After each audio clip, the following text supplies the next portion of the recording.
Estamos al aire. Hoy vamos a empezar un tema nuevo, ¿sí? Que va a ser el tema de interfaces seriales. Ya hemos visto algo en la introducción de la materia, de cómo funcionan las interfaces seriales. Ahora vamos a entrar más en detalle. Primero que nada, hagamos un repaso de lo que hemos visto en las últimas clases. Hemos estado viendo diferentes tipos de modulaciones, ¿sí? Y las ventajas y desventajas que tenían cada una, ya sea para ser generadas, detectadas, o en función del ancho de banda que ocupaban y de la dificultad que podían tener para ser detectada o no. Hemos visto en la última clase la modulación FSK, ya hemos visto anteriormente ASK, que era generando variaciones en la frecuencia de la señal. Si tenemos dos niveles, o sea, teníamos un M igual a 2, donde tenemos dos símbolos, teníamos un bit enviado por cada cambio de modulación, R sería igual a N, o sea, la velocidad de modulación sería igual a la velocidad de transmisión, y el D sería igual a 1, ¿sí? Esto requiere por lo menos el doble de ancho de banda que ASK, porque no sé si se acuerdan que habíamos visto que a ASK lo podíamos considerar como dos señales ASK o OK que trabajaban a diferentes frecuencias, y cuando una emitía, la otra no, y cuando la segunda emitía, la primera no, ¿sí? Entonces teníamos una señal FSK de esa manera que ocupaba el doble de ancho de banda que una señal de ASK. Permite mejorar el R enviando múltiples bits por audio, pero aumenta linealmente el ancho de banda. Si yo quiero enviar 4 bits por audio, 2 bits por audio en vez de 1, ahora voy a necesitar el doble de ancho de banda que la señal de FSK y 4 veces el ancho de banda que la señal de ASK. Por eso no era muy recomendable usarlo. Entonces, hemos seguido con la modulación PSK, que era variando la fase de la señal, donde teniendo dos niveles, se repite que el M va a ser igual a 2, N va a ser igual a 1, R va a ser igual a N, igual a D, igual a 1. ¿Sí? Es básicamente lo mismo que para FSK, pero requiere el mismo ancho de banda que una señal de ASK. En este caso lo volvíamos a interpretar como dos señales de ASK, pero ambas funcionan a la misma frecuencia. La única diferencia entre una y la otra es el desfasaje. ¿Sí? Entonces, dado que ocupan el mismo ancho de banda, ambas señales de ASK o OK, el ancho de banda resultante sigue siendo el mismo que la señal de ASK o OK. Me van a decir, bueno, pero ¿cómo hago para que no se solapen las dos señales de ASK si las dos están a la misma frecuencia? Bueno, porque nunca transmiten las dos al mismo tiempo, ¿sí? O transmiten una de las dos señales de ASK o OK, la que tiene desfasaje 0, o la que tiene desfasaje 180, ¿sí? De esa manera, puedo aprovechar el ancho de banda ocupando solamente el mismo ancho de banda que la señal de ASK.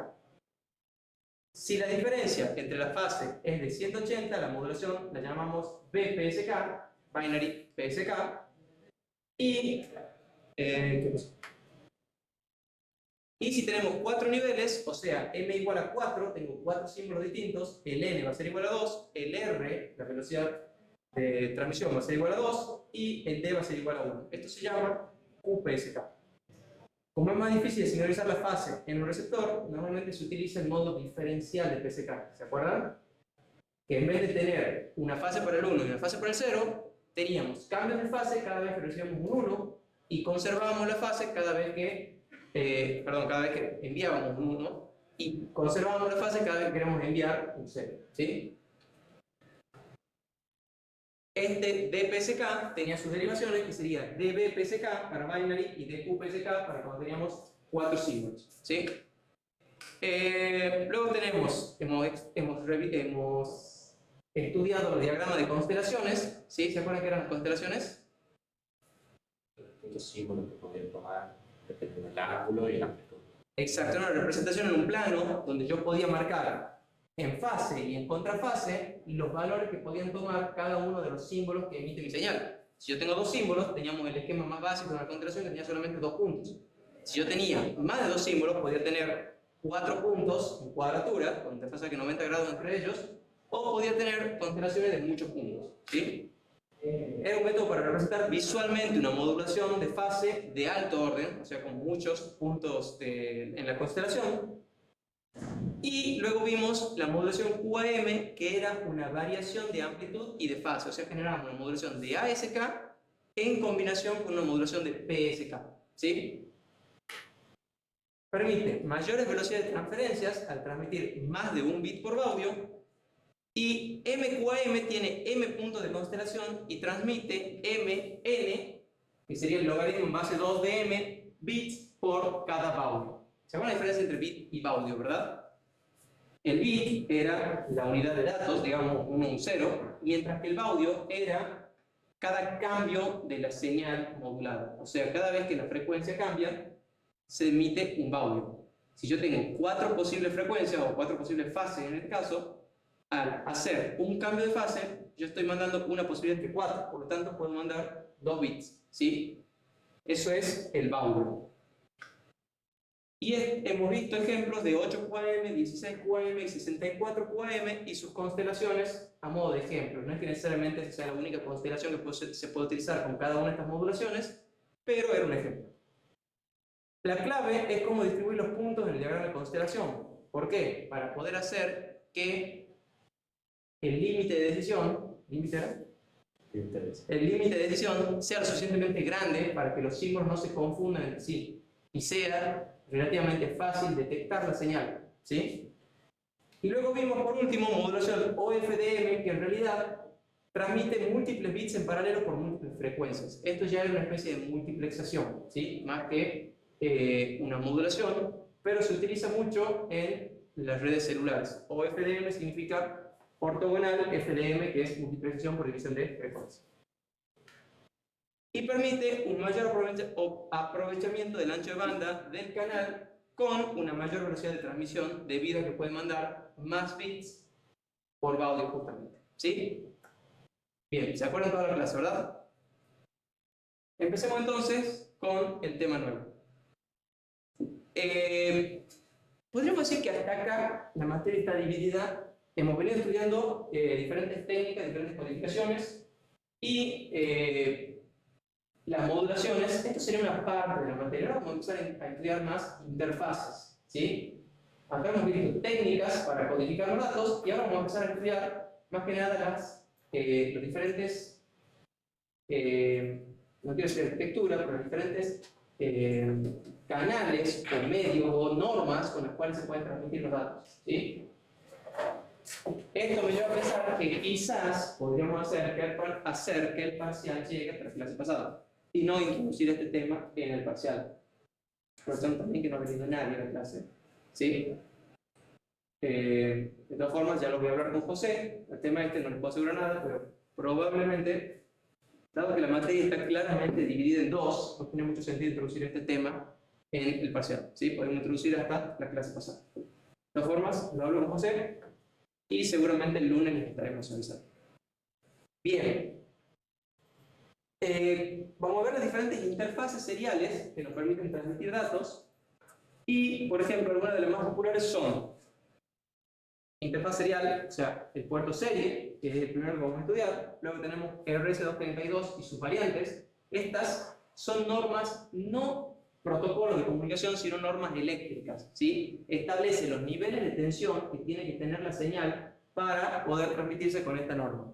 El RS232, por ejemplo, puede usarse para transmitir una UART, que es un puerto serie, pero podría utilizar también un RS232, por decir algo, apartado para transmitir un I2C. No tendría mucho sentido, porque ya van a ver cómo se genera el protocolo, pero yo podría utilizar uno de estos protocolos de comunicación combinados con los protocolos eléctricos, ¿sí? O sea, con el estándar eléctrico.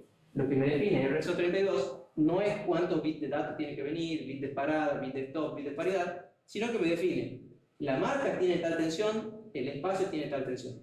Eso es lo que me define el RS232. ¿Se entiende? Por lo tanto, es independiente del protocolo que yo utilice. Luego tenemos SPI, I2C, CAN y USB. ¿Conocen todos las comunicaciones estas? ¿Las interfaces? ¿Cuál lo conoce? CAN. Bien, CAN es muy utilizada en los automóviles. ¿Sí? Es un estándar industrial que tiene muy buena inmunidad al ruido. Por lo tanto, se utiliza en los autos porque dentro de un automóvil hay muchas fuentes de ruido debido a la inyección eléctrica, debido al encendido, debido a múltiples fuentes de alta tensión, ¿sí? Que están por el motor. Entonces se utiliza CAN para poder transmitir datos sin tener ese problema. Ustedes me dirán, ¿qué datos? Bueno, en el auto hay múltiples sensores que tienen que enviar datos a la ECU, que es la computadora central del auto, del automóvil, ¿sí? Para poder ajustar la cantidad de nafta que introduce, la cantidad de aire, etcétera, etcétera. ¿Sí? Para poder ajustar la mezcla. Por dar un ejemplo, en el caño de escape, ¿saben lo que es un catalizador? Bueno, antes y después del catalizador hay una sonda lambda. Justamente mide si el catalizador está funcionando bien. Esa sonda mide los gases de escape, antes del catalizador y después del catalizador. Y toda esa información va al auto para decir, che, estás poniendo nafta de más, estás haciendo es muy rica la mezcla, entonces está poniendo nafta de más, está gastando, está desperdiciando nafta, ¿sí? Y ese tipo de ajustes los puede ir haciendo en tiempo real.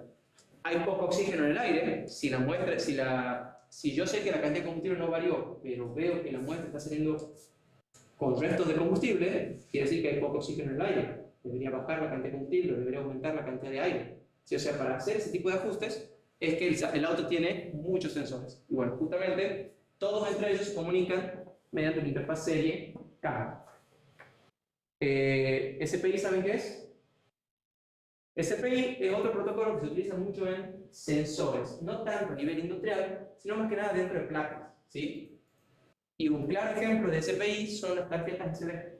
Las tarjetas SD y micro SD trabajan con SPI, ¿sí? Es un protocolo maestro-esclavo, ya lo vamos a ver más a fondo, pero como para que sepan en qué se usa y tengan algún ejemplo, el SPI se utiliza en las tarjetas. También hay diferentes sensores, como relojes de tiempo real, como acelerómetros, giróscopos, que se comunican por puerto SPI. No sería raro que algún acelerómetro que esté dentro de su teléfono se esté comunicando con el micro principal mediante SPI. ¿Sí? ¿Saben lo que hace un acelerómetro, verdad? ¿Sí? Mide la inclinación del celular, mide aceleración, entonces puede determinar para dónde está la gravedad, y si determina para dónde está la gravedad, sabe en qué posición está el teléfono. Eso es lo que hace que cuando yo pongo el teléfono así, gire la pantalla. Pongo el teléfono así, gira de nuevo. ¿Sí? ¿Se entiende? I2C.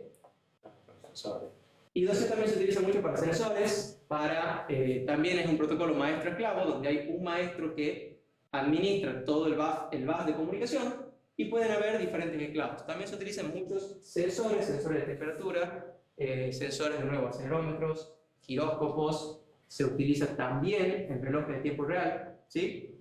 CAN, que acabamos de verlo, y bueno, USB parece que no necesita presentación, ¿sí? Bien. En esta segunda parte de la materia no vamos a tener tantas clases prácticas, sino que vamos a hacer más clases de laboratorio. Porque lo que queremos es que utilicen diferentes periféricos con cada una, o no sé si con cada una, pero con algunas de estas interfaces, y para eso vamos a volver a utilizar la querida de Lucía. Yo sé que esperaba en este momento con más. ¿Sí? En el laboratorio vamos a volver a usar la de Lucía para poder conectarle diferentes sensores y que ustedes se comuniquen con ellos. Por ejemplo, tenemos serie, vamos a hacer un laboratorio serie, donde la PC se va a comunicar directamente con la de Lucía. Teníamos unos sensores táctiles, si no me equivoco, que funcionaban por I2C, eran unos botones táctiles donde usted tocaban y les avisaba que el botón tocó. Y me falta uno. Por USB también van a hacer un laboratorio. Creo que eso no más. Bien. ¿Qué es lo que vamos a ver hoy? Vamos a ver transmisión serie asincrónica. Vamos a ver cómo son las tramas de la transmisión serie asincrónica, los diferentes parámetros. La sincronización de los relojes, o sea, si la transmisión es asincrónica, quiere decir que el reloj del receptor y el reloj del transmisor son totalmente independientes, ¿sí? Entonces vamos a ver cómo se realiza la sincronización de esos relojes para poder transmitir una trama que es asincrónica. Yo no sé cuándo va a llegar, ¿sí? Pero tengo que estar escuchando todo el tiempo. Luego vamos a ver el oversampling y los problemas de degradación que puede llegar a tener la señal. Vamos a ver la UART, que es puntualmente el módulo este que hace la comunicación serie, las características principales y la configuración del mismo, puntualmente para la EDUCIA, que es la placa que vamos a utilizar en el laboratorio. Bien. ¿Dudas hasta acá? ¿Así empezamos? Esta fue la introducción. Bien. El formato general de la transmisión serie proviene del estándar EIA RS-232. Las computadoras originalmente tenían un puerto serie que transmitía en base al estándar RS-232, o sea, transmitía con los niveles de tensión establece el RS-232. Pero el protocolo de comunicación era un protocolo serie. Cada bit se transmitía con un valor de tensión utilizando una modulación NRZ-L, que ya saben cuál es la codificación más básica, que solamente tiene un valor de tensión para el 1 y un valor de tensión para el 0. Son distintos, ninguno de los dos valores retorna al 0. ¿Sí? Para la transmisión de un 1 se utiliza un valor de tensión denominado marca, y para la transmisión de un 0 vamos a utilizar el término espacio. ¿Por qué lo llamamos marca o espacio? Porque en algunos protocolos, en algunas interfaces, puede ser que el 1 tenga un nivel de tensión inferior al del 0. ¿Sí? Eso no lo convierte en un 0, sino que sigue siendo un 1. Entonces, para evitar el problema, es decir, bueno, esto es un 1 y esto es un 0, para evitar el ruido que puede generar a nosotros decir, pero el 1 siempre es el de valor más alto, bueno, le llamamos marca directamente al 1 y espacio al 0. ¿Sí? Los periféricos integrados en los microcontroladores, SSI, usan PSC, que es la tensión de alimentación, como el valor para la marca, y BSS, que sería masa, como el valor de tensión para el espacio. ¿Sí? Entonces, tenemos un micro que trabaja a 5 voltios, tendremos 5 voltios para el 1 o para la marca y 0 voltios para el espacio. ¿Sí? Si tenemos un micro que trabaja en 3,3, tendremos 3,3 voltios para la marca y 0 voltios para el espacio. ¿Sí? Bien, esta es la trama de una comunicación serie asincrónica. ¿Qué características tiene? Se transmiten caracteres con 5 a 8 bits de datos, o sea, el campo este puede ser variable, ¿sí? Porque puedo transmitir 5 a 8 bits de datos. Por supuesto que tanto el transmisor como el receptor tienen que estar de acuerdo en cuántos bits se van a transmitir, ¿sí? No puedo cambiar y decir, bueno, ahora voy a transmitir 8 bits sin avisarle al receptor, porque el receptor quizá estaba esperando, por decir algo, 5 bits, que era lo que estaba prepactado antes. Entonces, el bit menos significativo se transmite primero y el más significativo se transmite al final. Fíjense que acá tengo el bit menos significativo, el bit 0, y al último transmito el bit más significativo. ¿Sí? Es el orden en el que se transmite. También se puede agregar un bit de paridad, que no es obligatorio, pero puede estar presente. ¿Sí? Algunas aplicaciones utilizan ese bit de paridad como un noveno bit de datos, si es que hiciera falta. ¿Sí? Pero es un bit de paridad en principio. Sirve para detectar errores en el carácter, y al principio de cada carácter vamos a agregar un 0 o un espacio, ¿sí? Y al final vamos a agregar una o dos marcas como bit de parada. ¿Para qué sirve esto? Para que el receptor que está esperando un dato nunca sabe cuándo va a llegar. En el momento que ve este flanco negativo, en el momento que detecte este flanco, sabe que viene un dato. Y tiene tiempo para acomodarse hasta que empiece a llegar el dato. Por eso es que primero se agrega un bit de inicio. ¿Sí? Un bit que marca el inicio de la trama. Y al final se agrega un bit de parada que indica que se terminó de recibir el dato. Puede ser 1 o 2 bits de parada. ¿Sí? El receptor tiene que conocer con qué parámetros se tiene que estar preacordado cómo va a ser la comunicación. Por ejemplo, tiene que conocer la velocidad de la modulación de la transmisión, sería esta modulación. Transmisión, la cantidad de bits de datos que se van a enviar, si son 5 u 8, que les acabo de decir, la existencia y forma del cálculo de la paridad, porque puedo tener paridad par o paridad impar, ¿sí? Entonces tengo que prepactar cómo va a ser la paridad, y la cantidad de bits de parada con los que voy a trabajar. Suele emplearse como convención la siguiente terminología: DPS, ¿sí? ¿Qué significa? D es la cantidad de bits de datos, P es la paridad y S la cantidad de bits de stop. ¿Sí? Entonces, si yo digo, por ejemplo, 8N1, voy a utilizar una comunicación serie tipo 8N1, estoy diciendo que voy a transmitir 8 bits de datos, no habrá paridad, ¿sí? N significa que no hay paridad y 1 es un bit de stop. Si por otro lado digo 7 o 2, estoy diciendo que voy a transmitir 7 bits de datos, paridad o, ¿qué era o? Impar, ¿sí? Paridad impar, y 2 bits de stop, ¿sí? Ese es el formato, digamos, en el cual la convención que se emplea la terminología para describir cómo se ha configurado la UART, ¿sí? Por ejemplo, acá tenemos otro ejemplo, 7E1 significa 7 bits de datos, paridad par, E de even, y 1 bit de stop, ¿sí?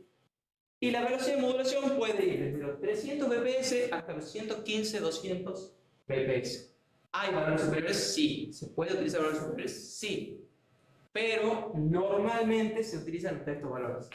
Hay muchos micros ya que vienen previstos para trabajar al doble o al cuádruple de esta velocidad, ¿sí?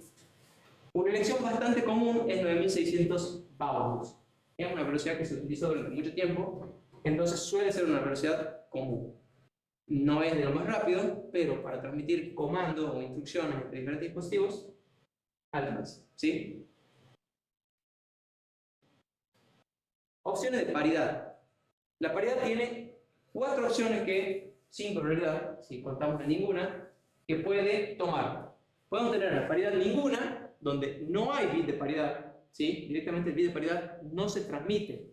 Esto tiene que estar preacordado con el transmisor, con el receptor, porque si no el receptor va a esperar el bit de paridad y va a tomar el bit de stop como un bit de paridad, ¿sí? Luego tenemos paridad marca, donde el bit de paridad siempre es un 1, paridad de espacio, donde el bit de paridad siempre es un 0, paridad par, donde digo que la cantidad de 1 tiene que ser par, en este caso ya me sirve para detectar un error, o paridad impar, donde digo que la cantidad de 1 tiene que ser impar, ¿sí? Por ejemplo, para transmitir el carácter ASCII A, que es 0x41, puedo transmitir esto sin paridad, esta trama con paridad marca, esta con espacio, esta trama con paridad par y esta trama con paridad impar, ¿sí? ¿Se entiende esto? ¿Para qué me sirve la paridad marca o espacio?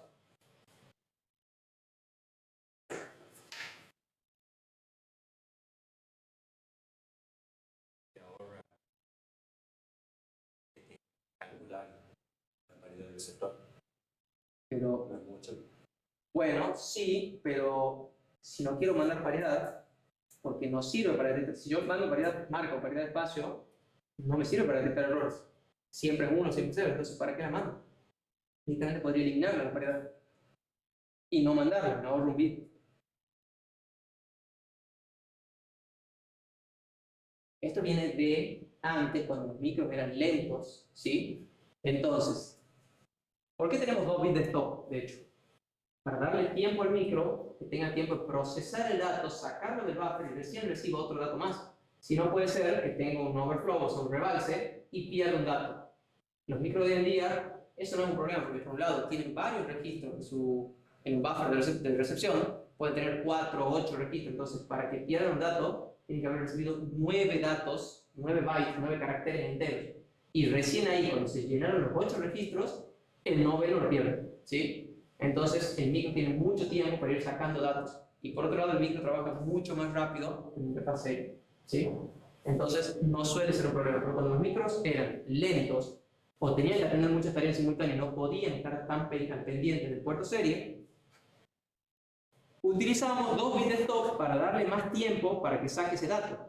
Y este bit de paridad lo podíamos utilizar, por decir algo, como una paridad marca, que sería un tercer bit de stop, ¿sí? O sea, demora un poco la comunicación para darle tiempo al receptor de que saque el dato. ¿Se entiende? En realidad, a mí por lo menos no se me ocurre ninguna otra utilidad para un bit enviado al vicio, digamos, porque siempre mando un 1 de más. Estoy metiendo un overhead innecesariamente. No se me ocurre otra utilidad. Otro ejemplo tenemos, si queremos transmitir el carácter B con paridad par, en este caso sería un 0, con paridad impar sería un 1. Y si queremos transmitir el carácter C, que es el X43, con paridad par transmitiremos un 1 acá para hacer 4 unos, o tomar esto, acá falta un 1. Esto era un 1, ¿sí? Colocarlo para que la paridad sea impar. De hecho, estos 8 bits deberían ser los mismos, porque corresponden al carácter C. ¿Lo ven el error? ¿Sí? Cambia este 0 por un 1. Bien. ¿Se entienden los 4 tipos de paridad que hay? 5 si contamos la paridad nula, o sea, no hay paridad. Bien.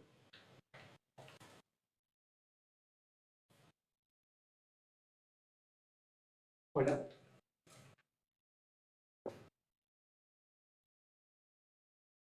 ¿Está bueno el cast? Sí, sí, lo bueno el cast.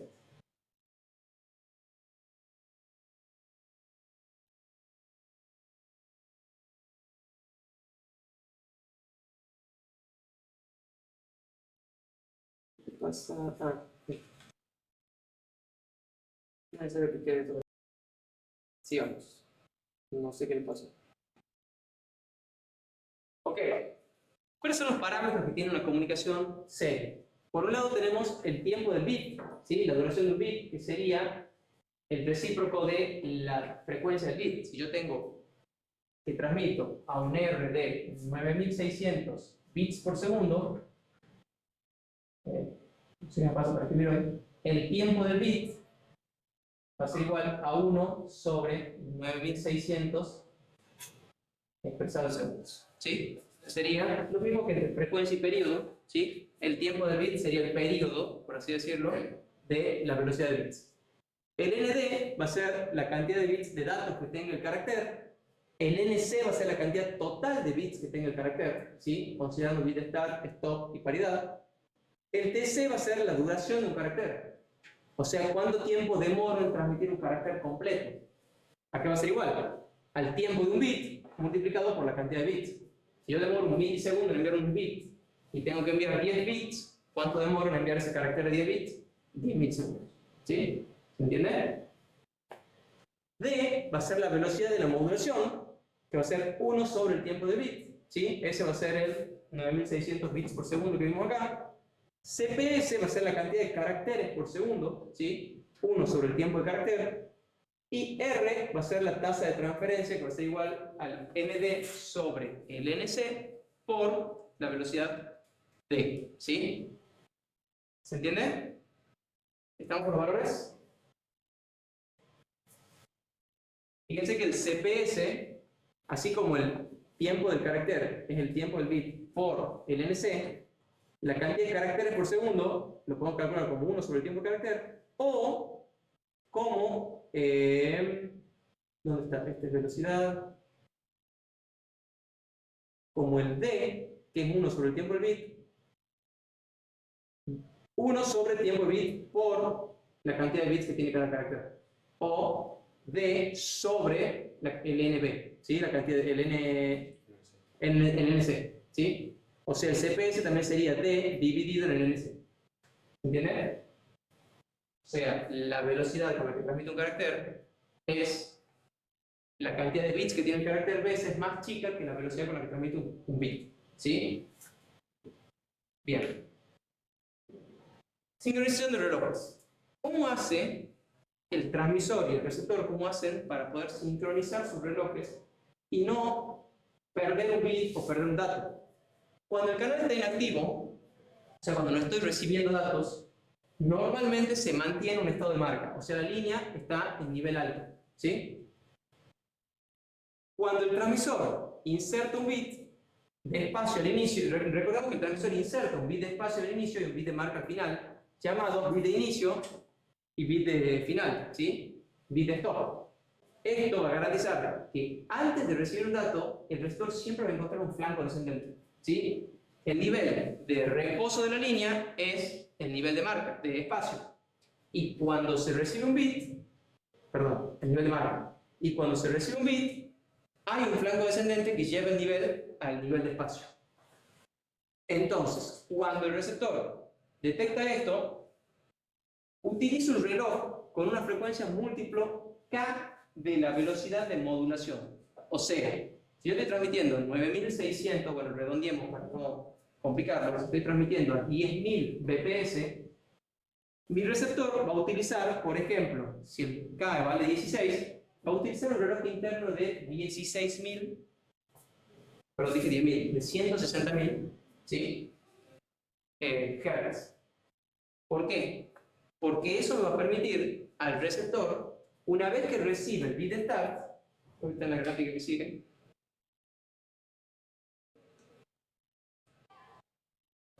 Voy a saltar esta diapositiva, después vuelvo, porque quiero mostrarles la gráfica para que se entienda. Ahí está.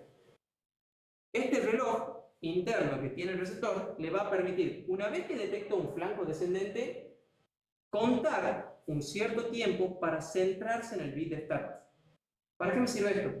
No me sirve muestrear un bit muy acá o muy acá, porque si por algún motivo estoy desincronizado y los transmisores están un poquito corridas las velocidades, puede ser que cada bit que yo vaya recibiendo un poquitito más acá, más acá, más acá, y en algún momento me voy a caer del bit, por así decirlo, ¿sí? Entonces, lo mejor para asegurar que muestro el bit de la manera correcta es muestrarlo lo más próximo al centro, ¿sí? Entonces, si yo tengo un reloj interno que funciona mucho más rápido que los bits, yo puedo, una vez que detecte el flanco, contar K dividido en dos flancos descendentes y decir, estoy al medio del bit de start. Ahora sí, cada K bits, cada K ciclos de ese reloj debería estar en el centro del siguiente bit. Entonces, el receptor muestrea siempre tratando de estar en el centro del bit recibido, ¿sí? Para eso tiene el reloj que funciona a una frecuencia superior a la de la transmisión. Cuando se detecte el flanco descendente al inicio del carácter, puede ser que se trate de un bit de start o puede ser que no. Entonces se comienzan a contar K sobre 2 flancos descendentes, ¿sí? O K sobre 2 ciclos de ese reloj, que tiene K ciclos por bit. El objetivo es tratar de hacer la lectura en el centro del bit recibido. Luego, de esos K sobre 2 flancos, pueden ocurrir dos cosas. Que en ese momento haya o no un espacio. O sea, yo detecté un flanco, cuento K sobre 2 bits, ciclos. Si cuando vuelvo a muestrar el nivel de señal, tengo nivel de espacio, recibo un bit de start. Si cuando llego al centro del bit no hay un nivel de espacio, quiere decir que el transmisor hizo una transición muy pequeña, puede haber sido ruido, puede haber sido un microcorte, entonces digo, listo, no llegó un dato, fue otra cosa. Y entonces no inicio la recepción del carácter. ¿Entienden? Si no hay un espacio, no hay un bit de inicio, puede haber sido ruido o un microcorte, corte, medio raro, pero se entiende. Y si se mantiene el espacio, es porque era un bit de inicio y empieza la lectura del carácter, como les mostré en esta diapositiva. ¿Sí? ¿Se entiende? En este gráfico tengan en cuenta que el K ese que hemos dicho que era 16 vale 8. Fíjense, por cada bit de datos yo tengo 1, 2, 3, 4, 5, 6, 7, 8 ciclos de reloj. ¿Sí? Lo hicimos en 8 porque 16 iba a quedar todo comprimido, no se iba a ver nada. ¿Sí? ¿Se entiende? ¿Se entiende la idea de esto? Bien.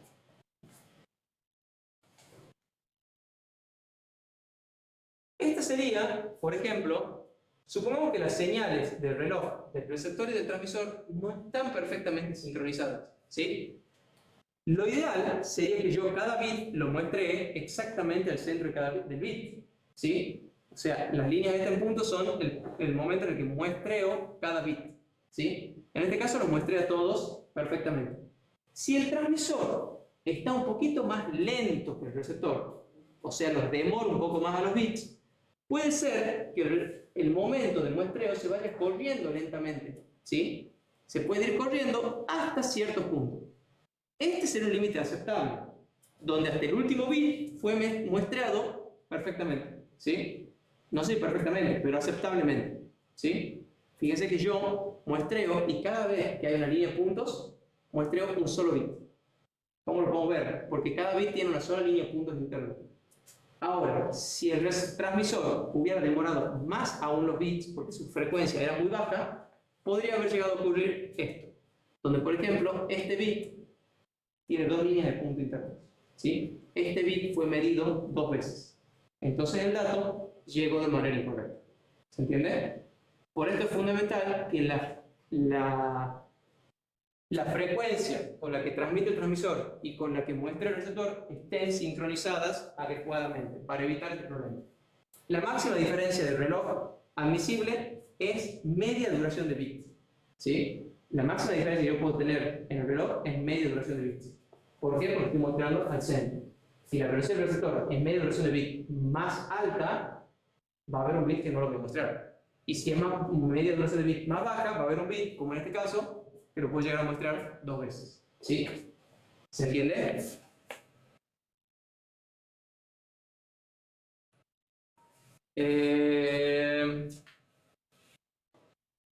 ¿Qué tanto podría llegar a correrlo yo a la señal? Supongo que les digo, si la diferencia del reloj es del 3%, ¿me parece significativo? La diferencia del reloj entre el transmisor y el receptor es del 3%. ¿Habrá algún problema? ¿Qué pasa si les digo 6%? ¿Habrá algún problema? Depende de la longitud de la trama. Bien. El primer dato que tienen que saber es la longitud de la trama. Si la trama tiene 5 bits, un bit de start, un bit de stop y no tiene paridad, son 7 bits. En 7 bits, un error del 6% llega a ser en total un 42% de tiempo de bit.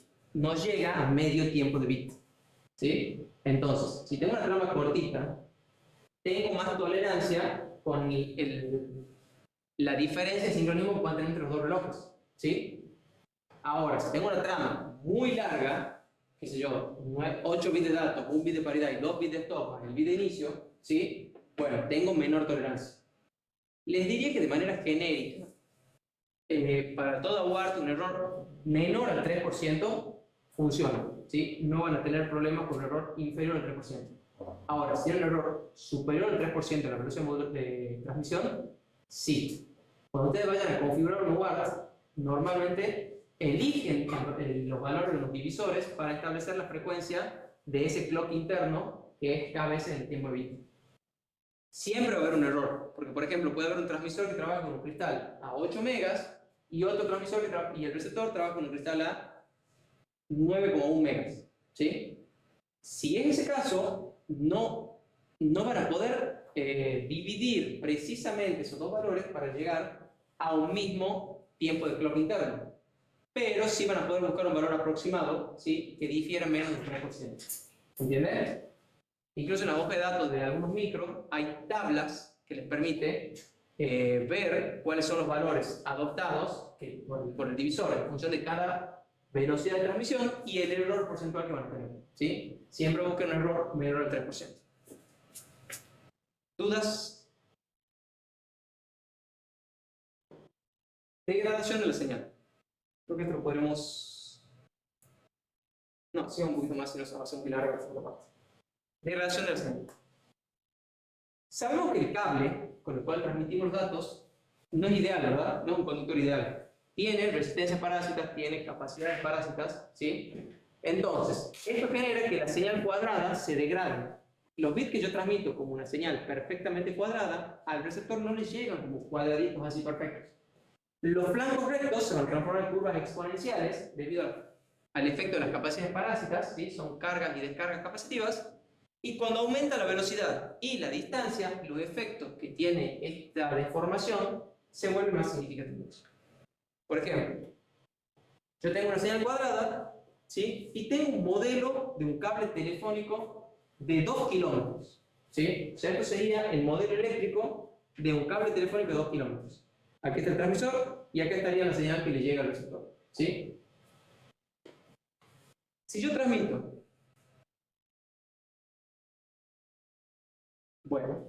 si yo transmito este tren de bits, ¿sí? A 2 kilobits por segundo, o sea, una velocidad relativamente baja, 2000 bits por segundo, el receptor va a recibir esto. Fíjense que ya no tengo la señal perfectamente cuadrada, sino que tengo estas cargas y descargas capacitivas. ¿Sí? En principio, esa señal es totalmente detectable por el receptor, ¿verdad? No hay mucha diferencia. ¿Qué pasa si aumentamos la velocidad a 20 kilobits por segundo? Y ya la señal se deforma más, ¿sí? Ya tengo un problema de que la señal ya no es cuadrada, sino que tiene una forma como si fuera una triangular, ¿sí? Entonces, en este caso, correrme un poquito del bit sí podría llegar a generar un problema, ¿sí? ¿Qué podemos hacer para solucionar esto? Normalmente el receptor reconstruye la señal utilizando circuitos comparadores. ¿Qué es un comparador? Seguramente se acuerdan, es un simple operacional, un amplificador operacional a lazo abierto, ¿sí? Si al operacional yo lo pongo a lazo abierto y, por ejemplo, por la pata negativa le pongo una tensión de referencia y la pata positiva introduzco mi señal, cuando la señal de entrada es mayor a la referencia, tengo un 1 al salir, tengo VCC. Cuando la señal de entrada es menor a la referencia, tengo 0 o menos VCC, según si lo alimenté al operacional con fuente partida o con fuente simple. ¿Se acuerdan de eso? O sea, un operacional a lazo abierto, un operacional al cual no lo realimento. Cuando la señal de entrada es menor o menor a la referencia, la salida es VCS, y cuando es mayor es VCC. ¿Sí? Resultado que obtenemos cuando reconstruimos una señal comparándola con una tensión de 2,5 voltios. Esta era mi señal original, esta es la señal a 20 kilobits por segundo con un cable telefónico de 2 kilómetros, ¿sí? Y fíjense que si comparo con 2,5 voltios, reconstruyo perfectamente la señal. ¿Pero qué nota? Desfasaje. Hay un desfasaje, ¿sí? Hay un retardo en la señal. Fíjense que el transmisor inició el bit aquí y el receptor lo recibe recién acá, ¿sí? Hay un ligero retardo en la comunicación debido justamente a los efectos estos de la línea de transmisión. Ahora, ¿les parece muy disparatado transmitir un dato serie por un cable de 2 kilómetros? Un cable telefónico de 2 kilómetros. Suena una locura, ¿quién lo haría, verdad? ¿Qué opinan? Probablemente se hizo. ¿Ah? Probablemente se hace. O se hizo. No hace mucho se hacía, no sé si todavía debe haber alguna gente que todavía lo usa, pero ¿tiene idea cómo funcionaba el internet telefónico? Mandaba la señal por el mismo cable coaxial. Claro, Una frecuencia pero muy alta. ¿a dónde estaba el divisor o la central más cercana? Y Por lo general, Telecom tenía su central frente a la escuela normal, en las muñecas, ¿sí? Y de ahí alimentaban todo el centro.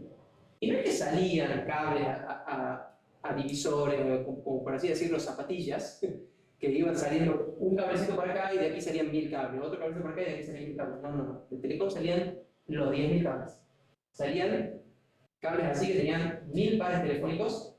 O sea que básicamente, si yo vivía a 15 cuadras de Telecom, había un par telefónico que venía de Telecom a mi casa. ¿Sí? Literalmente. O sea, no es una locura decir un par telefónico de 2 kilómetros, porque sí se usaba para transmitir teléfono analógico, ¿sí? Y internet. Internet que funcionaba hasta 56 kilobits por segundo y que hemos llegado a tener velocidades ya de 10 megas con par telefónico, ¿sí? Ya para tener velocidad superior necesitamos fibra óptica, pero hasta 10 megas, creo que hasta 20 megas estábamos relativamente cerca de la central. ¿Por qué se creen que cuando ustedes llamaban y decían, sí, quiero 10 megas de internet, ¿dónde viven? En tal lugar. No, lo máximo que puedo ofrecer a usted es 1 mega, porque está más lejos. Entonces, al estar lejos, la señal a esa velocidad no llegaba a su casa. ¿Sí? Obviamente, el que estaba en el teléfono no sabía transmisión de datos, sino que simplemente tenía una tabla de las direcciones o círculos, no sé cómo habrá sido, o un software que le decía, ponías la dirección y te decía cuál es la velocidad máxima que llegaba hasta ahí. ¿Sí? Pero ¿por qué era esa velocidad máxima? Porque no podía transmitir mayores velocidades debido a la longitud del cable y debido a la deformación que iba a tener la señal. No estoy diciendo que transmitiera en serie, pero los problemas que teníamos eran justamente estos de la degradación de la señal debido a la longitud del cable. ¿Sí? ¿Se entiende el ejemplo? Era solamente un ejemplo. No estoy diciendo que ADSL se transmitía con WARP. Además de esto, además de tratar de recomponer la señal y volver a ser cuadrada, yo podría tratar de inmunizarme un poco el ruido, porque no llega exactamente esto. Además de esta deformación de la señal, a esta señal se le superpone ruido encima, ¿sí? Porque tengan en cuenta que se transmite durante 2 kilómetros de distancia. Entonces, es normal que esa señal que tenemos de esta forma, al recibirla, en realidad me llegó así. ¿Sí? ¿Qué podemos hacer para mejorar esto? Además de recomponerla con un solo nivel de referencia, el problema sería tener un solo nivel de referencia. Porque si yo recompongo esta señal con este nivel de referencia, fíjese acá, acá yo bajé del nivel de referencia pero volví a subir. Entonces yo aquí podría tener un falso disparo, por así decirlo, que me haría esto. Aquí tendría otro falso disparo acá hay otro, ¿sí? ¿Lo ven? ¿Entienden lo que estoy diciendo? Al haber, perdón, acá de forma de nivel de referencia aquí. Ahí, este disparo así. Sí, este no es. Ahí sí. ¿Sí? ¿Entienden lo que estoy diciendo? Bien. Para evitar eso, ¿qué hacemos? Histéresis. Me creo que uno ha visto los comparadores con histéresis. ¿Qué es la histéresis? Yo necesito un nivel de tensión para decir, bueno, genera un flanco descendente, y otro nivel de tensión distinto para decir, ok, genera un flanco ascendente. ¿Sí? De esa manera, si yo superé este nivel de tensión para hacer el flanco descendente, ya estoy bastante lejos de este nivel de tensión como para que el ruido me lleve hasta ahí. ¿Sí? Y me genere un falso disparo. Entonces, para lograr, además de la inmunidad a la deformación, inmunidad al ruido, utilizamos comparadores con histéresis, donde el cambio de 0 a 1 utiliza una referencia mayor que el cambio de 1 a 0. De 0 a 1, sí, así es. El nivel de ruido que el sistema puede tolerar está dado por las diferencias entre las tensiones de referencia del comprador. Si las dos tensiones tienen una diferencia de 500 milivoltios, sí, quiere decir que soporta un ruido de hasta 500 milivoltios. ¿Sí? Esta técnica cambia el ancho de los bits y agrega complicaciones a la decodificación. Ejemplo. Acá tenemos un ejemplo donde comparamos con 0,8 para generar un flanco descendente y con 2,7 para generar un flanco ascendente. Fíjense cómo cuando la señal supera los 2,7 voltios recién genera un flanco ascendente, y cuando baja por debajo de los 0,7 recién genera el flanco descendente. ¿Sí? Entonces, de esta manera me inmunizo al ruido, puedo recibir ruidos de casi 2 voltios sin tener problemas, pero fíjense que he modificado el ancho del pulso. Ahora tengo mucho más anchos los unos y mucho más finitos los ceros. Esto podría disminuir la tolerancia que yo tengo a la detección del centro del bit, ¿sí? A la diferencia entre los clock del transmisor y del receptor. Ese 3% que teníamos originalmente, posiblemente ahora sea de 1,5, 1%. ¿Sí? ¿Se entiende? Bien. ¿Quieren que hagamos una pausa? No sé ustedes, pero yo sé. Ok. Descansemos 5 minutitos, 10 minutitos y volvemos.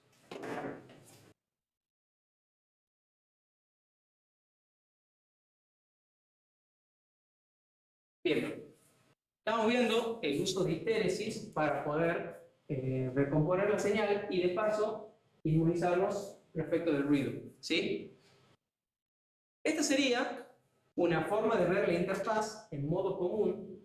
Lo que vamos a hacer aquí, vamos a ignorar los efectos de la línea de transmisión. Lo que vamos a tener en cuenta ahora es solamente la tensión de ruido. ¿Sí? La tensión de ruido que se introduce durante la línea de transmisión y una diferencia de potencial B sub G, que sería la diferencia de tensión entre las masas de los dos dispositivos, que cuando la distancia es bastante grande, puede generar efectos.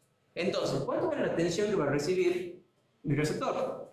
Va a ser la tensión B0 más la tensión de ruido menos la diferencia potencial que tiene la tierra entre los dos receptores. ¿Sí? Si utilizamos una sola línea con referencia a tierra, vamos a tener este problema. Tenemos problemas con los ruidos que se introducen en las líneas y vamos a tener también los problemas estos de la diferencia potencial. Esas señales son señales alternas o variacionales que me van a sumar, digamos, ruido de este estilo a mi señal y me va a complicar a la hora de recibir. ¿Qué es lo que podemos hacer para evitar esto? Esto sería lo que ocurre cuando transmitimos en modo común, donde yo tengo una línea para la señal y una línea para la masa. ¿Qué ventajas tengo? Si yo quiero transmitir origen y retorno, si yo quiero transmitir dos canales, solamente necesito 3 hilos. Uno para la masa, uno para la señal de origen y uno para la señal de retorno. ¿Sí? Ahora, ¿qué pasa si yo utilizo, en vez del modo común, interfaces balanceadas? Las interfaces balanceadas constan de 2 conductores para cada señal. Y por supuesto también la señal de tierra. ¿Sí? ¿Qué ocurre si yo utilizo esta línea balanceada? Yo acá voy a tener una tensión del conductor B y una tensión del conductor A. La señal B y R, señal de entrada a mi receptor, va a tener la siguiente ecuación. la tensión BA, esta, más la tensión de ruido en A, menos la tensión BG, ¿sí? Esa va a ser la tensión que ingrese a mi punto A'. ¿Me siguen? La tensión en este punto, ¿cuánto va a ser? La tensión BA más la tensión del ruido NA menos la tensión BG que tengo aquí, ¿sí? ¿Estamos? ¿Qué ocurre con la tensión en el nodo B? Porque la tensión esta B y E que entra en mi receptor va a ser tensión en A' menos la tensión en B', ¿verdad? Entonces, menos la tensión que tengo en el punto B', que aquí va a ser igual. La tensión del punto B más la tensión de la fuente de ruido B más menos la tensión, diferencia potencial de más, ¿sí? ¿A qué va a ser igual a esto? Si se fijan, este término con este término se anula. Yo anulo la diferencia de potencial de las masas y logro obtener que la tensión BIR va a ser igual a la tensión BA menos la tensión BB más la diferencia de las dos tensiones de ruido de estos dos cables, ¿sí? ¿Qué me permite esto? Por un lado, me independizo de la tensión de la diferencia potencial de tierra, ¿sí? Y por otro, ahora yo tengo dos tensiones de ruido, una inducida a cada uno de los conductores. Pero si esos conductores son dos líneas paralelas que van muy pegaditas y además van rotando entre sí, si están entrelazadas, digamos, están torsionadas, ¿para qué? Para que los ruidos que vienen en diferentes sentidos, de diferentes lugares, a lo largo de toda la línea, se sumen igualmente a cada cable, estas dos tensiones de ruido deberían ser iguales, o por lo menos muy próximas, ¿sí? Si estas dos tensiones de ruido fueran iguales, se anulan entre sí, y lo que obtengo al entrar al receptor es exactamente la tensión que puso el receptor, el transmisor, ¿sí? ¿Se entiende? Por eso es que utilizamos interfaces balanceadas. ¿Ustedes alguna vez visto una interfaz balanceada?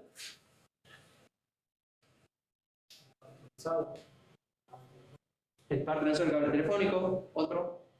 Hay miles acá. El cable UTP. El Ethernet tiene 4 pares trenzados, ¿sí? Cada par trenzado es una línea balanceada, justamente, ¿sí? Entonces, esto se utiliza mucho, líneas transmisiones diferencial, digamos, con tensión diferencial, para no tener ni problemas de ruidos, ni los problemas de la diferencia potencial. ¿Pero qué contra tiene? Ahora necesito muchos más cables. Antes necesitaba solamente 2 cables, ahora necesito 3 cables. Y si yo quisiera transmitir 2 canales, origen y retorno, en el caso anterior solamente necesitaba 3, ahora necesito 5 cables, ¿sí? 2 para origen, 2 para retorno y la masa, ¿sí? Entonces, esto aumenta mucho la cantidad de cables, pero al disminuir los efectos del ruido, me permite transmitir a mucha mayor velocidad, ¿sí? Por algo se utiliza hoy en día. Es más costoso en cuanto a cable, pero en realidad me permite aumentar la velocidad de transmisión, ¿sí? Bueno, se utilizan 2 líneas y se transmiten los datos por la diferencia de tensión entre ambas, o sea, el dato está en la diferencia entre BA y BB, y resuelve los problemas de potencial entre la tierra y minimiza los problemas de ruido. No los elimina del todo, ¿sí? Pero sí los minimiza mucho. Una línea diferencial tiene muchísimo menos ruido que una línea en modo común. ¿Estamos? ¿Se entiende la diferencia?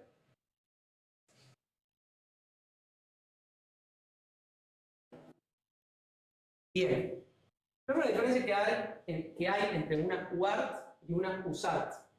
Si en los micros ustedes siempre van a ver que tienen puertos serie tipo UART y tipo USART.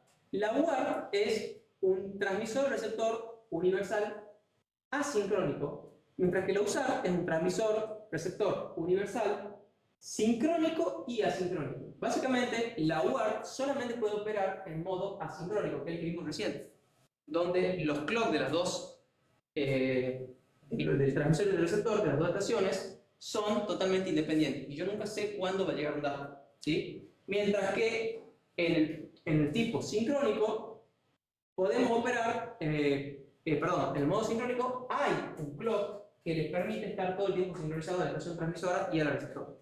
En la UART puedo operar en modo sincrónico solamente y es más simple de configurar y por supuesto mucho más barato. En cambio, en la USART puedo operar en modo sincrónico o asincrónico, o sea, la USART también puede trabajar como una UART. Es más compleja de configurar y por supuesto más cara de implementar en un microcontrolador y se puede transmitir a mayores velocidades debido a la frecuencia, a la señal esa de clock que está presente. ¿Sí? Vamos con algunas definiciones de diferentes terminales que vamos a utilizar para la UART, para configurar una UART. TXD va a ser el terminal por el cual se va a transmitir los datos.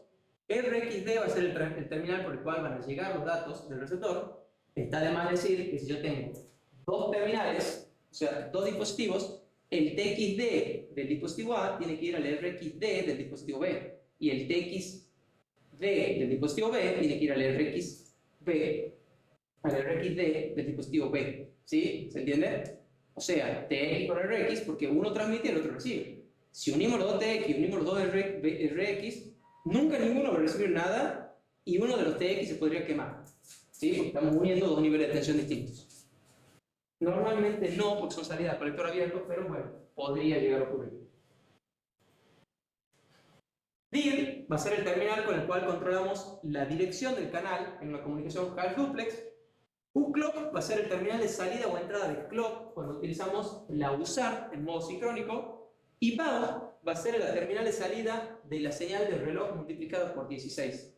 O sea, la señal que va a transmitir la USART no es la señal interna, esa que es el tiempo del bit dividido en 16, sino que ya va a transmitir una señal de clock de tiempo de bit. ¿Se entiende? Bien.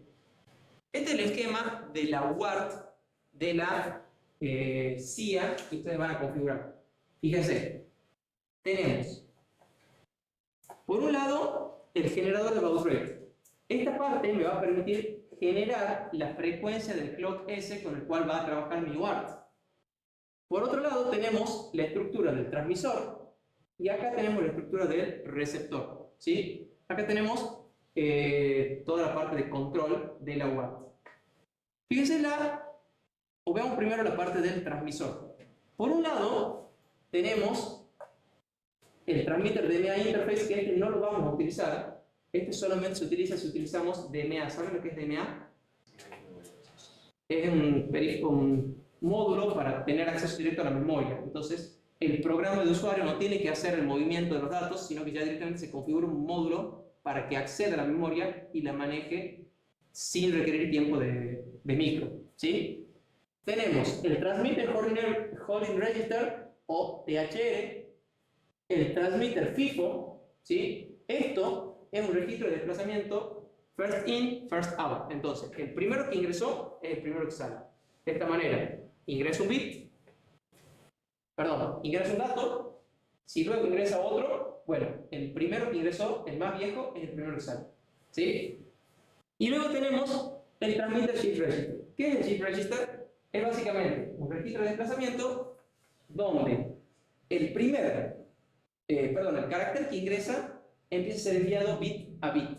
¿Sí? Entonces, se va desplazando el carácter y se van enviando uno a uno los bits correspondientes a ese carácter. ¿Se entiende? Eso es el TSR. Le vamos a llamar, lo van a encontrar los datos como TSR y THR. ¿Sí?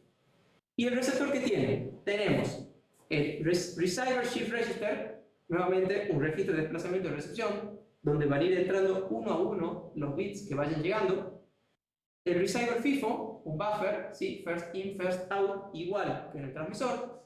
Y por último, el Receiver Buffer Register, que a la hora de utilizar la UART, yo voy a escribir un dato para ser enviado acá y voy a recuperar un dato de acá. ¿Sí?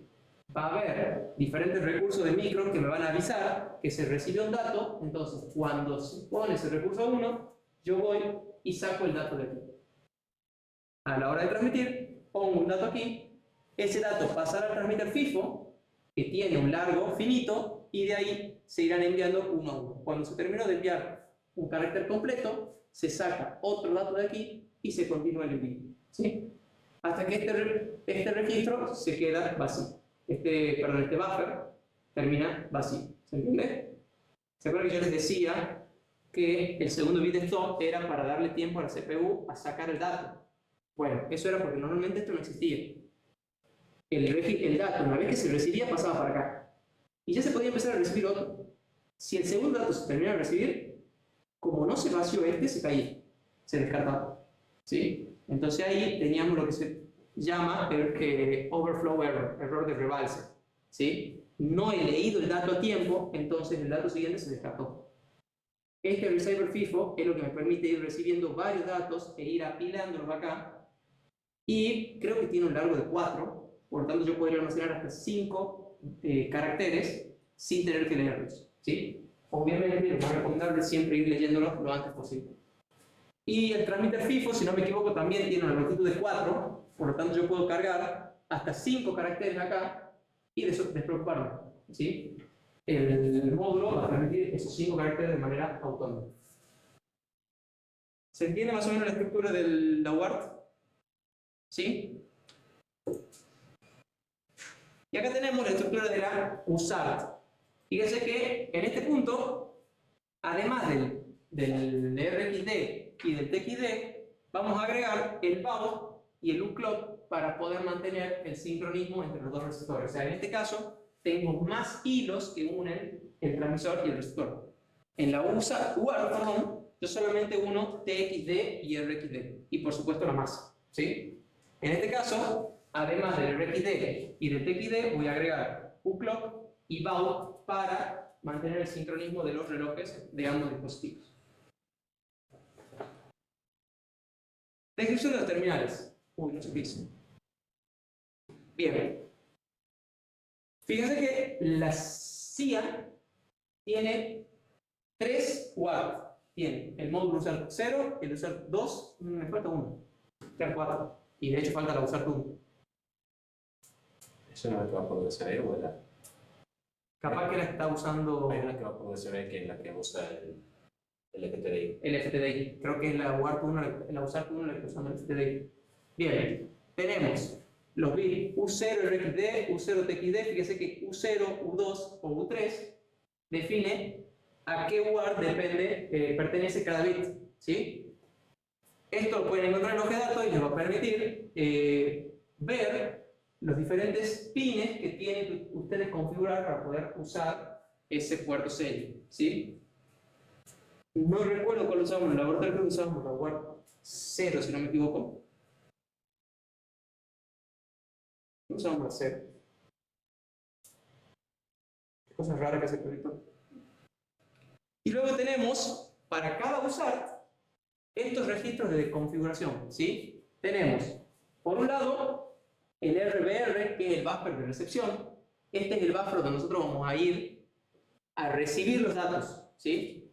Luego tenemos el THR, que es el registro donde yo escribo un dato para que vaya siendo pasado a la FIFO y se envíe.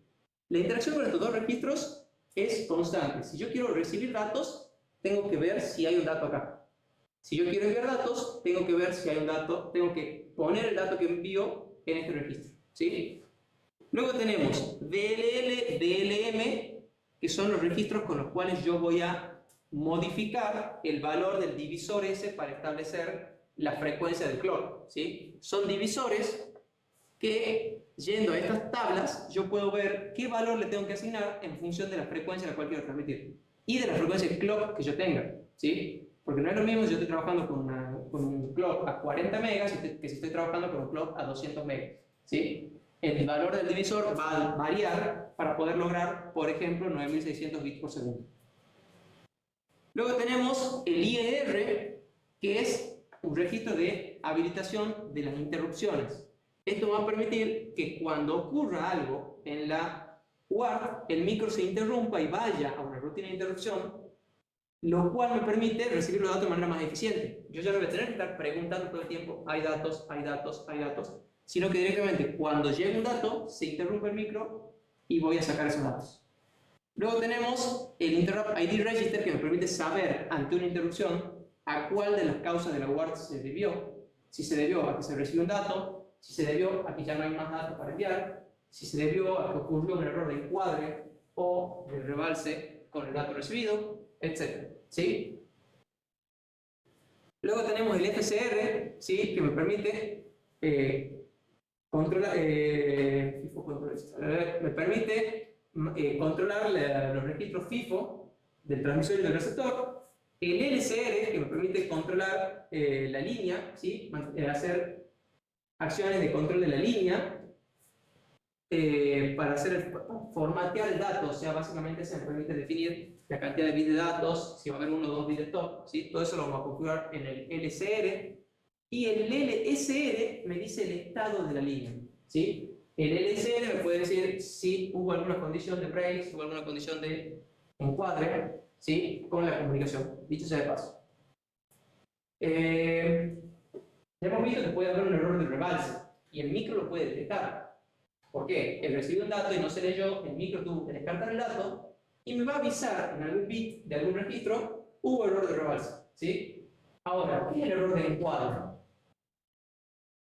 ¿Saben? El error de encuadre se genera cuando la velocidad de transmisión del receptor no son las mismas. No siempre es detectable. ¿Por qué? El micro dice, detecté error de encuadre cuando no recibió el bit de stop, puntualmente. ¿Sí?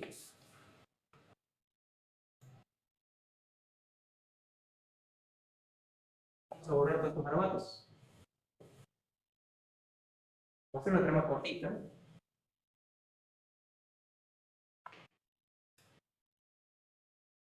Bit start.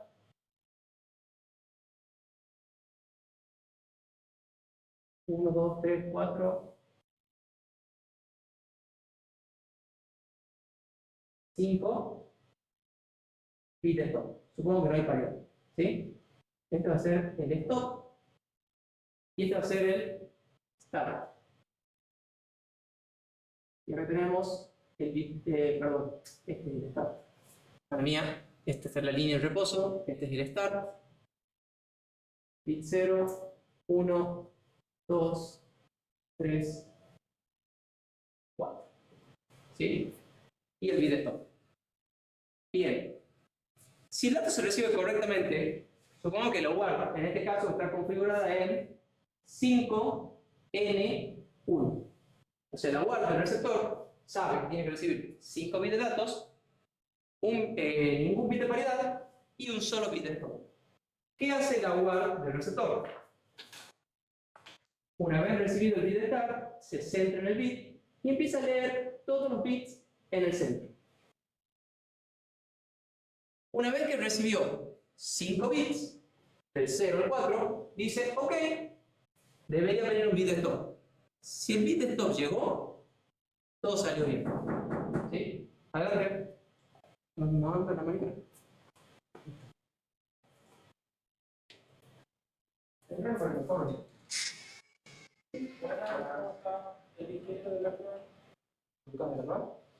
No lo vi.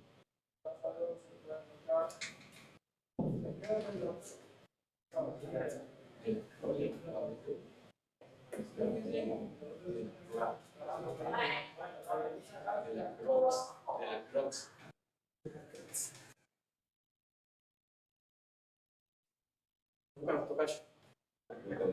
Sí, son negros. No lo veo en la facultad desde el año pasado. Desde el año pasado no lo veo en la facultad. No del cuatrimestre pasado. Ok. ¿Qué pasa si por algún motivo, supongamos que, antes de seguir, no se recibe nada más y la línea queda en estado alto? ¿Sí? Supongamos ahora que el transmisor está cansado y transmite lento. ¿Sí? Es el transmisor tiene una velocidad más baja que el receptor. ¿Qué pasa? El bit se expande.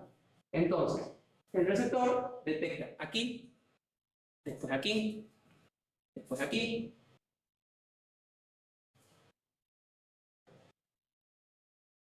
Y dice, bien, recibí el start. 1, 2, 3, 4, 5 datos. Y acá debe venir el stop. ¿Encontró el bit de stop? No. ¿Por qué? Porque el bit de stop era una marca y acá encontró un espacio. ¿Sí? Entonces, como no recibió el bit stop, el micro dice, las UART están desincronizadas, aviso que hay error de encuadre. Ese error de encuadre está en este LSR. ¿Sí? Avisa que hubo un error de encuadre. Ahora, ¿por qué digo que el error de encuadre puede ocurrir o puede que no?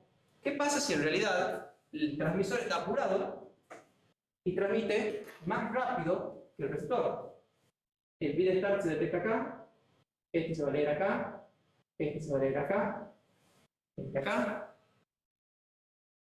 este acá, y dice, ok, 1, 2, 3, 4, me falta un bit todavía, 5, ¿hay bit stop? ¿Sí? Sí. El bit stop es un nivel alto. Entonces, para la expresión del receptor dice, sí se recibió todo bien porque hay bit de stop. O sea, el error de encuadre, es raro que el que no recibió es en verde, pero bueno, ustedes entienden.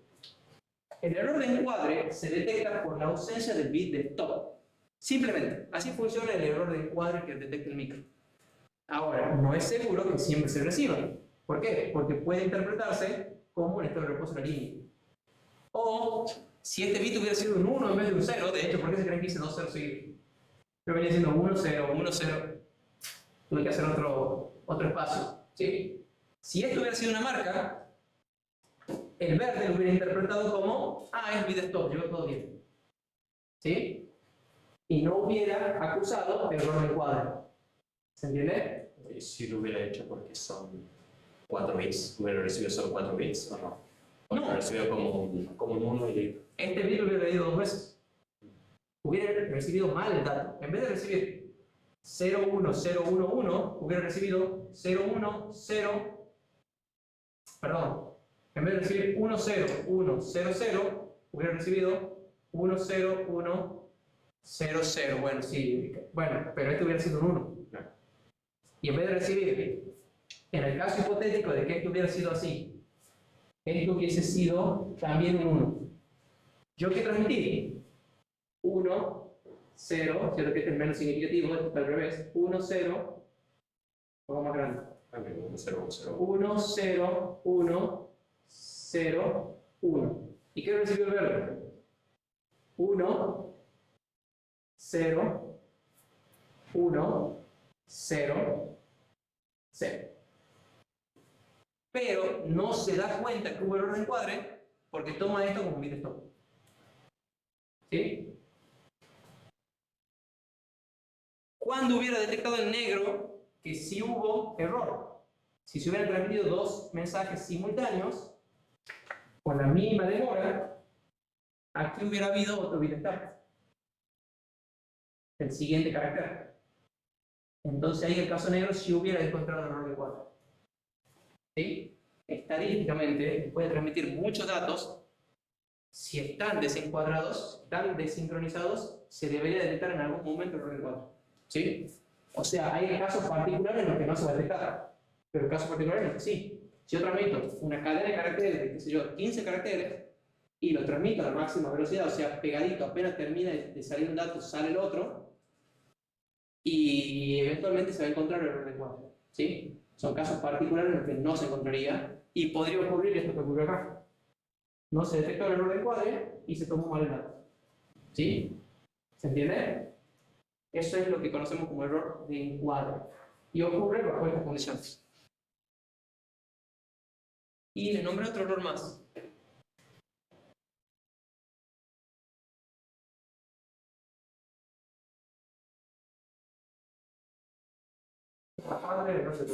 No, la condición de break. Que break es cuando quiero justamente cancelar un carácter, entonces mantengo la línea en estado bajo durante un tiempo mayor a 2 tiempos de stop, a 2 bits de stop. De esa manera el receptor dice, listo, me han cancelado el carácter y se pone en condición de break. No guarda el dato en el buffer. ¿Sí? ¿Se entiende? En la práctica van a ver bien todas las condiciones y van a analizar a fondo cada uno de estos registros para ver para qué sirven y cómo usarlos. ¿Gusta a trabajo? Ah, no, esta vez es mi culpa. Sigamos. ¿Cambió? Sí. Los registros que nosotros vamos a utilizar más que nada son el LSR, el FDR y el TER. Este registro me permite habilitar el transmisor, ¿sí? Y este otro me permite hacer una división fraccional para generar clocks que tengan un baud rate dividido en un valor fraccional. ¿Se acuerdan? PLL. Estoy pidiendo un montón. ¿Se acuerdan cómo eran los divisores del PLL? Bien, pero ¿cómo tenía que ser? He hecho un ejemplo con el poquito. No, el poquito no tiene nada que ver. Pero tenían que ser enteros. ¿Se acuerdan? Entonces estábamos n igual a 440,5. No, no vale. O 440 o 441. Bueno, la CIA en particular acepta divisores fraccionales en el PLL que utilizamos para generar baud rate. El baud rate se genera a partir de un PLL. Punto. O sea, yo tengo el cristal de la CIA y tengo todos los divisores para generar la frecuencia esa de baud rate. ¿Sí? Entonces, la CIA particularmente tiene un registro fraccional que me permite que los divisores esos no sean enteros, sino que sean fraccionales. ¿Sí? Ese es el FDR. Divisor fraccional, registro y divisor fraccional.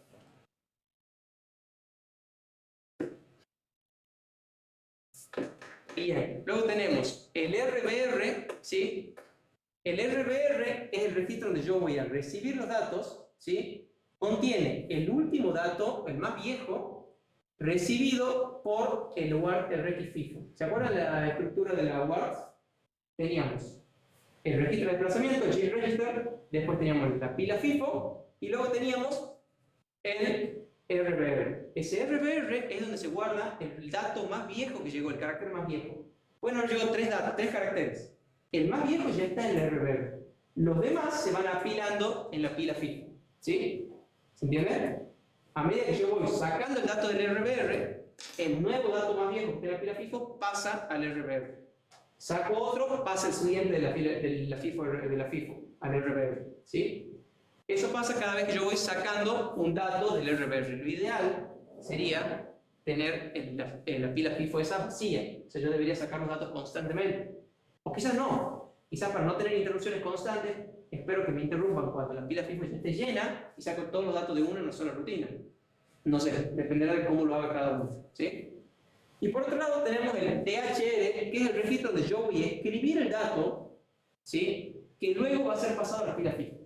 Si la pila FIFO está vacía, apenas yo escribo el THR, en el ciclo siguiente de ejecución de la CIA, el dato pasa a la pila FIFO. ¿Sí? Si el Shift Register, si el registro de desplazamiento está vacío, en el ciclo siguiente pasa ahí y se empieza a enviar. ¿Sí? Inmediatamente. Ahora, si se está enviando un carácter, todavía quedan algunos bits por enviar, se queda en la pila FIFO. Si la pila FIFO está llena, se queda en el THR.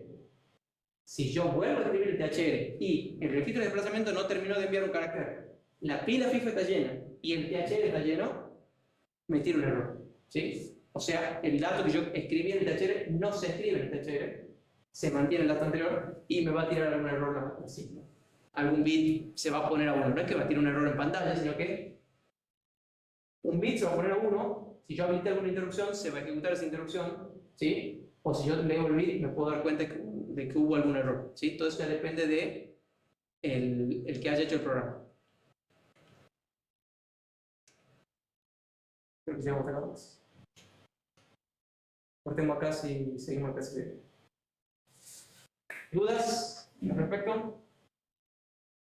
¿Nada? Son muchos entonces.